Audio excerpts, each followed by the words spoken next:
भगवान विष्णु को कैसे मिला सुदर्शन चक्र? असली रहस्य जानकर हैरान रह जाएंगे। आज मैं आपको एक ऐसी ही कहानी सुनाने जा रहा हूं। यह कहानी है भगवान विष्णु के सुदर्शन चक्र की, उस दिव्य अस्त्र की जो सृष्टि के सबसे शक्तिशाली हथियारों में से एक माना जाता है, जिसकी एक परिक्रमा से काल थरथर कांपता है, जिसकी आंच से अधर्म राख हो जाता है, जिसकी गति को ब्रह्मांड की कोई शक्ति रोक नहीं सकती।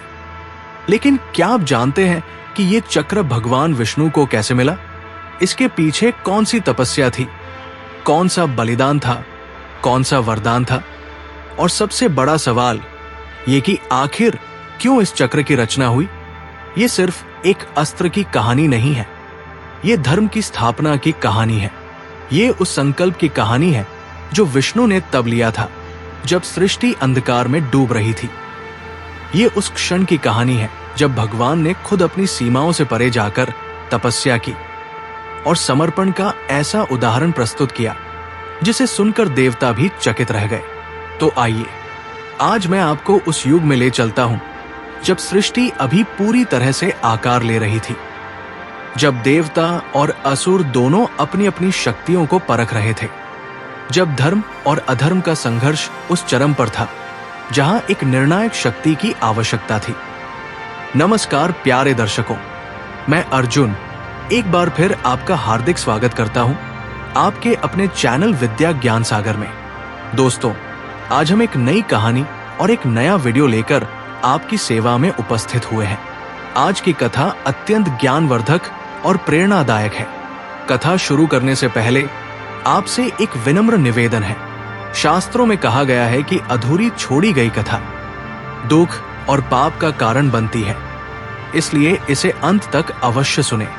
और अगर आप अपनी माँ से सच्चा प्रेम करते हैं तो इस वीडियो को लाइक करें, हमारे चैनल को सब्सक्राइब करें और कमेंट में माँ लिखकर अपना समर्थन दें। तो आइए बिना किसी विलंब के आरंभ करते हैं आज की प्रेरणादायक कथा। सतयुग के प्रारंभिक काल की बात है। उस समय सृष्टि नई नई थी। ब्रह्मा जी ने अभी अभी जीवों की रचना की थी।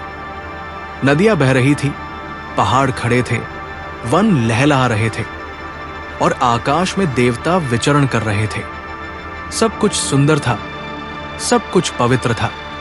लेकिन जहां प्रकाश होता है वहां छाया भी होती है, जहां सृजन होता है वहां विनाश की शक्ति भी जन्म लेती है।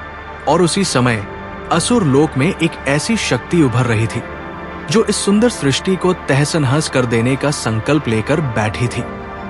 असुरों के राजा थे महाबली। नाम में ही उनकी शक्ति छुपी थी। उन्होंने वर्षों तक ब्रह्मा जी की तपस्या की और ऐसा वरदान प्राप्त किया जिससे वे लगभग अजेय हो गए। उनके पास एक ऐसी सेना थी जो देवताओं को भी आतंकित करती थी। महाबली ने पहले पाताल लोक पर अधिकार किया, फिर मृत्यु लोक को रौंदा और अंत में उनकी दृष्टि स्वर्गलोक पर पड़ी। देवताओं में हाहाकार मच गया। इंद्रदेव, जो स्वर्ग के राजा थे, अपने सिंहासन पर बैठे कांप रहे थे। उनके पास शक्ति थी, उनके पास वज्र था, उनके पास देवताओं की विशाल सेना थी। लेकिन महाबली के सामने ये सब अपर्याप्त लग रहा था। इंद्र ने सभी देवताओं को बुलाया। एक महासभा हुई, विचार हुआ, लेकिन कोई समाधान नहीं निकला। तब किसी ने कहा, इंद्रदेव, केवल एक ही मार्ग है। हम सब मिलकर भगवान विष्णु के पास चलते हैं। वही हमारी रक्षा कर सकते हैं, वही इस संकट का समाधान जानते हैं। और देवताओं का ये समूह क्षीर सागर की ओर चल पड़ा। क्षीर सागर, वो अनंत दुग्ध समुद्र जिसकी लहरें शांत और पवित्र थी, जिसके मध्य में भगवान विष्णु अनंत शेष पर विराजमान थे। उनके चरणों के पास लक्ष्मी जी थी। चारों ओर दिव्य ज्योति थी। जब देवता वहां पहुंचे तो उन्होंने स्तुति की, प्रार्थना की। उनकी आंखों में डर था, उनकी आवाज में घबराहट थी। भगवान विष्णु ने आंखें खोली। उन्होंने देवताओं को देखा, उनकी दशा देखी, उनका भय देखा और उनके हृदय में एक गहरी वेदना उठी। वे जानते थे कि यह समय साधारण नहीं है। ये समय एक असाधारण निर्णय का समय है। भगवान विष्णु ने देवताओं की पूरी बात सुनी। उन्होंने महाबली की शक्ति के बारे में सुना। उन्होंने तीनों लोकों में फैले अत्याचार के बारे में सुना। उन्होंने उन असंख्य प्राणियों की पीड़ा के बारे में सुना जो अधर्म की आंधी में पीसे जा रहे थे। और तब उन्होंने एक बात कही जो इतिहास में अमर हो गई।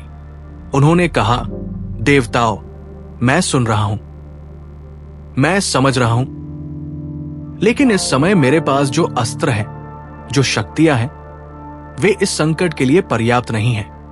अधर्म इतना बड़ा हो गया है कि उसे नष्ट करने के लिए एक ऐसे अस्त्र की आवश्यकता है जो अभी तक अस्तित्व में नहीं है।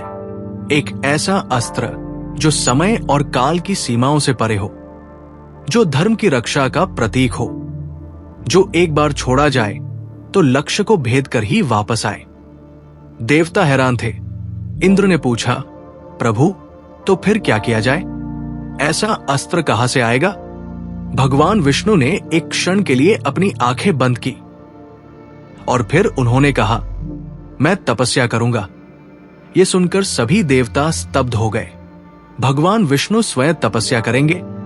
जो पालनहार है, जो स्वयं परम शक्ति के स्रोत है, वो किसकी तपस्या करेंगे? इंद्र ने हिचकिचाते हुए पूछा, प्रभु, आप किसकी तपस्या करेंगे? और भगवान विष्णु के होठों पर एक गहरी मुस्कान आई। उन्होंने कहा, महादेव की, भगवान शिव की। यह क्षण अद्भुत था। यह क्षण ब्रह्मांड के इतिहास में एक अलग ही महत्व रखता है। जब एक देव दूसरे देव की तपस्या करे, जब पालनकर्ता संहारक की शरण जाए, तो ये सिर्फ तपस्या नहीं रहती, ये समर्पण का सर्वोच्च रूप बन जाती है। और भगवान विष्णु ने अपना संकल्प ले लिया। भगवान विष्णु क्षीर सागर से उठे। उन्होंने अपने वस्त्र और आभूषण त्यागे। उन्होंने अपने पीतांबर को उतार कर रख दिया। उन्होंने अपने सारे श्रृंगार छोड़ दिए और वे एक साधारण तपस्वी की तरह एक उचित स्थान की खोज में निकल पड़े। उन्होंने हिमालय की एक पवित्र चोटी को चुना, वो स्थान जहां हवाएं शांत थी, जहां प्रकृति खुद भी जैसे ध्यान में थी, वो स्थान जो देवताओं और ऋषियों के लिए सदा से पूजनीय रहा है। वहां पहुंचकर भगवान विष्णु ने आसन लगाया। उन्होंने भगवान शिव के 1000 नामों का जाप शुरू किया, हर नाम के साथ एक कमल का पुष्प। और यहीं से वो कहानी शुरू होती है जिसने तीनों लोकों को हिला दिया। विष्णु जी ने 1000 कमल के पुष्प एकत्र किए और भगवान शिव की पूजा प्रारंभ की। एक नाम, एक पुष्प, एक नाम, एक पुष्प, ये क्रम चलता रहा। लेकिन जैसे ही वे पूजा कर रहे थे, एक अद्भुत घटना घटी। जब विष्णु जी ने 999 कमल अर्पित कर दिए और 1000वें पुष्प की बारी आई, तो उन्होंने देखा कि वो पुष्प वहां नहीं था। पुष्प गायब हो गया था। ये संयोग नहीं था, ये परीक्षा थी। भगवान विष्णु का हृदय एक क्षण के लिए डोला। पूजा अधूरी रह जाएगी, 1000 नामों की पूजा अधूरी। लेकिन फिर उनके भीतर से एक आवाज आई, विष्णु, तुम्हें कमल नयन कहते हैं सभी, तुम्हारे नेत्र कमल के समान हैं, तो क्या तुम अपनी आंख नहीं दे सकते? ये क्षण अद्वितीय था। भगवान विष्णु ने एक पल रुककर अपने भीतर झांका और फिर उन्होंने एक ऐसा काम किया जिसे देखकर स्वयं आकाश कांप गया। उन्होंने अपनी एक आंख निकालने का निश्चय किया। हां, आपने सही सुना। भगवान विष्णु ने अपनी आंख निकालकर शिव जी को अर्पित करने का संकल्प लिया, क्योंकि पूजा अधूरी नहीं छूटनी चाहिए। भक्ति में कोई समझौता नहीं होता। जैसे ही उन्होंने अपनी आंख निकालने के लिए हाथ उठाया, ठीक उसी क्षण आकाश में एक अद्भुत प्रकाश फूट पड़ा। एक दिव्य ज्योति थी जो धीरे धीरे आकार लेने लगी। वह ज्योति जटाओं में बदली, वो ज्योति नेत्रों में बदली, वो ज्योति त्रिशूल में बदली। भगवान शिव प्रकट हुए। उनके माथे पर चंद्रमा था। उनके जटाओं से गंगा बह रही थी। उनकी 3 आंखें थी और तीसरी आंख में वो अग्नि थी जो सृष्टि का अंत और नया आरंभ एक साथ कर सकती है। वे भगवान विष्णु के सामने खड़े थे और उनकी आंखों में आंसू थे। हाँ, भगवान शिव की आंखों में आंसू थे। उन्होंने देखा था कि विष्णु अपनी आंख निकालने को तैयार थे। उन्होंने देखा था उस भक्ति को जो शब्दों से नहीं बलिदान से व्यक्त होती है। उन्होंने देखा था उस प्रेम को जो स्वयं को मिटाकर भी पूर्णता की तलाश करता है। शिव ने आगे बढ़कर विष्णु का हाथ थाम लिया। उन्होंने कहा, विष्णु रुको। उनकी आवाज में वो गहराई थी जो समुद्र में भी नहीं होती। उनकी आवाज में वह ममता थी जो एक मां की आवाज में होती है जब वो अपने बच्चे को गिरते देखती है। विष्णु, मैं देख चुका हूं। मैं जानता था कि ये फूल मैंने ही हटाया था। ये परीक्षा थी और तुम उत्तीर्ण हो चुके हो। तुमने सिद्ध कर दिया कि तुम्हारी भक्ति में कोई स्वार्थ नहीं है, तुम्हारी पूजा में कोई दिखावा नहीं है, तुम्हारा समर्पण पूर्ण है। भगवान विष्णु की आंखों से आंसू बह निकले। वे प्रेम के आंसू थे, वे कृतज्ञता के आंसू थे, वे उस अनुभव के आंसू थे जब आप अपने से भी बड़ी किसी शक्ति के सामने नतमस्तक होते हैं। विष्णु जी ने हाथ जोड़े और कहा, महादेव, मुझे क्षमा करें। मैं आपकी परीक्षा को समझ नहीं पाया, लेकिन आपकी कृपा है कि आप प्रकट हुए। अब मेरी एक विनती है। शिव ने कहा, बोलो विष्णु। तुम्हारी हर विनती मेरे लिए आदेश है। और विष्णु जी ने अपनी मांग रखी। भगवान विष्णु ने कहा, महादेव, सृष्टि संकट में है, धर्म खतरे में है, अधर्म की शक्तियां इतनी प्रबल हो गई हैं कि मेरे पास जो अस्त्र है वे पर्याप्त नहीं है। मुझे एक ऐसे अस्त्र की आवश्यकता है जो ब्रह्मांड की सबसे शुद्ध और सबसे शक्तिशाली ऊर्जा से निर्मित हो। एक ऐसा अस्त्र जो धर्म की रक्षा के लिए समर्पित हो, जो अजेय हो, जो अनंत हो। शिव जी ने सुना। उन्होंने एक पल के लिए अपनी आंखें बंद की। उनके मन में कोई द्वंद्व नहीं था, कोई शर्त नहीं थी, क्योंकि जो विष्णु मांग रहे थे वो सिर्फ खुद के लिए नहीं मांग रहे थे, वो सृष्टि के लिए मांग रहे थे, धर्म के लिए मांग रहे थे, उन करोड़ों प्राणियों के लिए मांग रहे थे जो अधर्म की आग में जल रहे थे। शिव जी ने आंखें खोली। उन्होंने कहा, विष्णु, तुम्हारी मांग स्वीकार है। और तब जो हुआ वो ब्रह्मांड के इतिहास की सबसे अविस्मरणीय घटनाओं में से एक थी। भगवान शिव ने अपने त्रिशूल को उठाया। उन्होंने ब्रह्मांड की सभी दिशाओं से ऊर्जा को आमंत्रित किया। अग्नि की ऊर्जा, वायु की ऊर्जा, जल की ऊर्जा, पृथ्वी की ऊर्जा और आकाश की ऊर्जा, पंच तत्वों की संयुक्त शक्ति। उन्होंने अपने तीसरे नेत्र की अग्नि से उस ऊर्जा को तपाया। उन्होंने अपनी योग शक्ति से उसे आकार दिया और धीरे धीरे एक चक्र का निर्माण होने लगा। वो चक्र जो घूम रहा था, जो चमक रहा था, जिसकी धार इतनी तीखी थी कि हवा भी उसे छूने से डर रही थी, जिसकी आभा इतनी दिव्य थी कि आंखें चुंधिया जाए। यही था सुदर्शन चक्र। सु यानी शुभ, दर्शन यानी दृष्टि, जो सबको देखे, जो सबको न्याय दे, जो धर्म की रक्षा करे। भगवान शिव ने वो चक्र अपने हाथ में लिया। उन्होंने उसे देखा। उनके होठों पर एक संतुष्टि की मुस्कान थी। और फिर उन्होंने भगवान विष्णु की ओर देखा। उन्होंने कहा, विष्णु, ये सुदर्शन चक्र मैं तुम्हें देता हूं, लेकिन इसके साथ एक शर्त है। विष्णु जी ने विनम्रता से कहा, आज्ञा करें महादेव। शिव ने कहा, यह चक्र सदा धर्म की रक्षा में ही प्रयुक्त होगा। जब भी अधर्म की शक्तियां सृष्टि को नष्ट करने पर उतर आए, जब भी निर्दोषों पर अत्याचार हो, जब भी सत्य को दबाया जाए, तब और केवल तभी ये चक्र अपनी पूर्ण शक्ति में प्रकट होगा।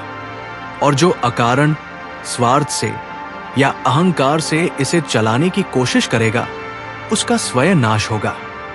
विष्णु जी ने सिर झुकाकर कहा, तथास्तु महादेव, यही मेरा भी संकल्प है। भगवान शिव ने वो चक्र भगवान विष्णु की तर्जनी उंगली पर रख दिया और उसी क्षण पूरा ब्रह्मांड एक अद्भुत प्रकाश से भर गया। सुदर्शन चक्र को पाकर भगवान विष्णु वापस क्षीर सागर आए।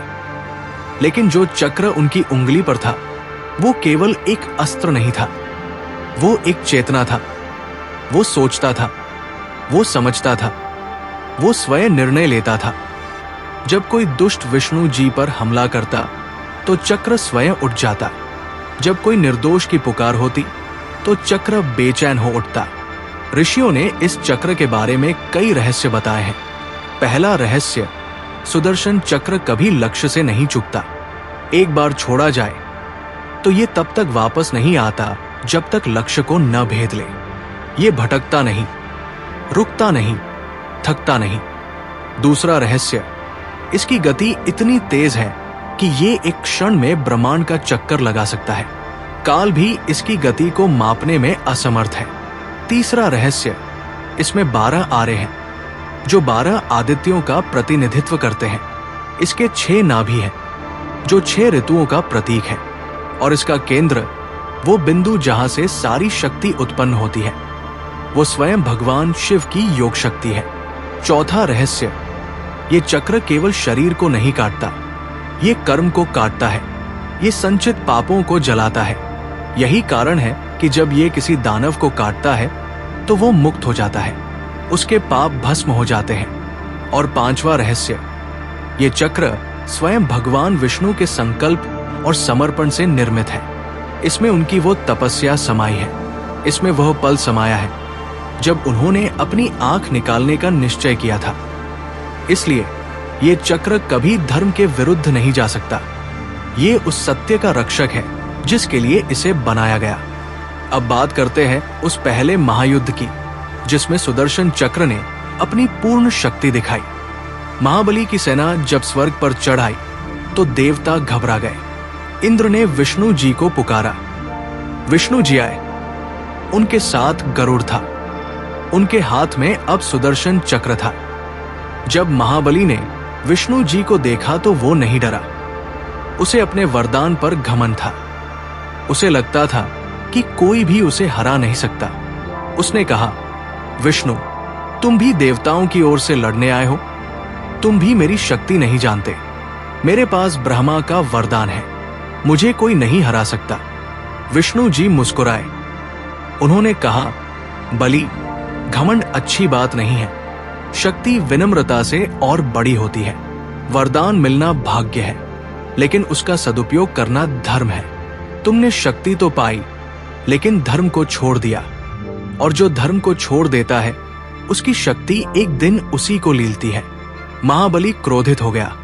उसने अपनी सेना को आक्रमण का आदेश दिया। युद्ध शुरू हुआ। असुरों की सेना विशाल थी, उनके पास माया थी, छल था, शक्ति थी। वे देवताओं को रौंदते चले आ रहे थे। लेकिन तब विष्णु जी ने सुदर्शन चक्र को अपनी उंगली से उठाया और एक पल के लिए सब कुछ रुक गया। चक्र घूमने लगा, उसकी गति बढ़ने लगी।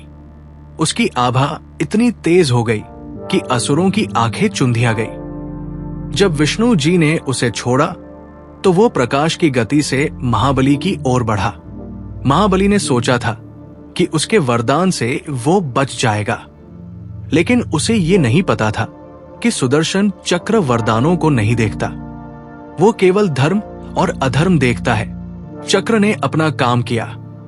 महाबली की सेना छिन्न भिन्न हो गई, और जब सब शांत हुआ तो देवताओं ने ऐसी जयकार लगाई जो आकाश में गूंजती रही।